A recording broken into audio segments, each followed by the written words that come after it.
An Azerbaijan Airlines passenger plane crashed on the morning of December 25th as it attempted to make an emergency landing near the city of Aktau in southwest Kazakhstan. According to the latest data, 38 people were killed and 29 survived. Some remain in critical condition. Не переживай. Наш самолет упал, разбился. Жив я. В Казахстане где-то. The crash has been attributed to a Russian surface-to-air missile strike, according to anonymous sources in the Azerbaijani government. The missile was launched amidst drone activity over Grozny, with the shrapnel hitting the passengers and cabin crew as it exploded next to the aircraft mid-flight. The Embraer 190 aircraft was operating a flight from Baku to Grozny in Chechnya. It was scheduled to land at 8:20 p.m. local time, but fell off the radar at 7:40 near Vladikavkaz. Initially, the press service of Grozny Airport reported that the plane had been redirected to Makhachkala due to weather conditions, an especially heavy fog, after which it was redirected to Aktau. However, surviving passengers say the pilots attempted to land the plane in Grozny 3 times, after which something exploded. Video footage from the cabin recorded by the survivors shows deployed oxygen masks along with damage to the plane's wing. Был взрыв, и потом начали выпадать эти маски.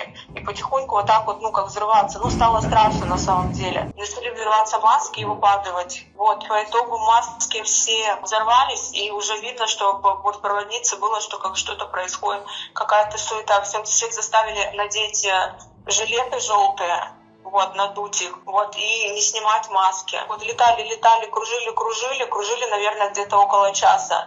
Не было суши, было море, получается. Almost immediately, Russia's Federal Air Transport Agency announced that the onboard emergency was caused by a bird strike. However, Russian pro-war bloggers voiced another theory. The plane might have been damaged by air defense systems targeting Ukrainian drones. On the morning of the incident, parallel to the flight, Ukrainian drones mounted an attack on Chechnya. Telegram channels reported that Grozny airport was not closed due to fog, but rather because the city was on high alert in response to the attack.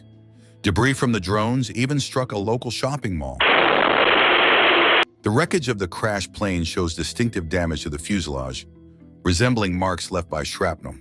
Judging by the photos, the first stage of an air defense missile, which was also captured on camera today, indicates that Pantsir S-1 air defense systems had been deployed to this part of Russia following recent attacks. It is most likely that they were targeting Ukrainian drones this morning. Returning to the plane, the holes in the tail assembly do indeed resemble damage caused by shrapnel from an air defense missile. Surviving passengers have reported that fragments struck the plane even before it landed. Нас бортпроводница предупредила, что будет столкновение, скорее всего, и нужно будет держаться за передние кресла и спрятать голову. По факту вообще ничего толком не говорили. Говорили, что нам нужно срочно приземлиться на суше.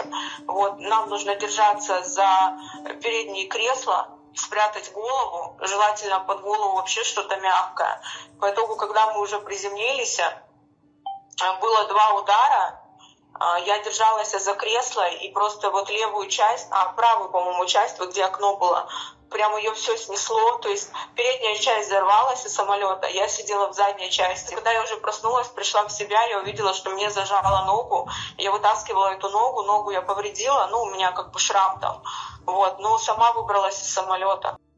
The footage reveals the plane repeatedly gaining and losing altitude. Ultimately, the pilots managed to bring the aircraft to land, steering it away from residential areas. They did not survive the crash landing. Most of the survivors were passengers seated in the rear of the plane. The crew sent out a distress signal, and after that, nearly an hour passed before the plane collided with the ground. The crew kept the plane flying. The crew attempted to land. The plane was flying. It didn't crash instantly, which means they were fighting the problem on board. But that's not the main point. From the footage, it's clear there are punctures, holes that show external impact. They entered from one side and exited from the other, piercing the plane through and through. I suspect the plane was either mistakenly or deliberately shot down. This is something the investigation will determine. The Insider's journalists continue their work despite pressure from Russian authorities. You can support them by liking this video, leaving a comment, and subscribing to our channel. If you'd like to further support their efforts, consider making a donation by clicking the link in the description below.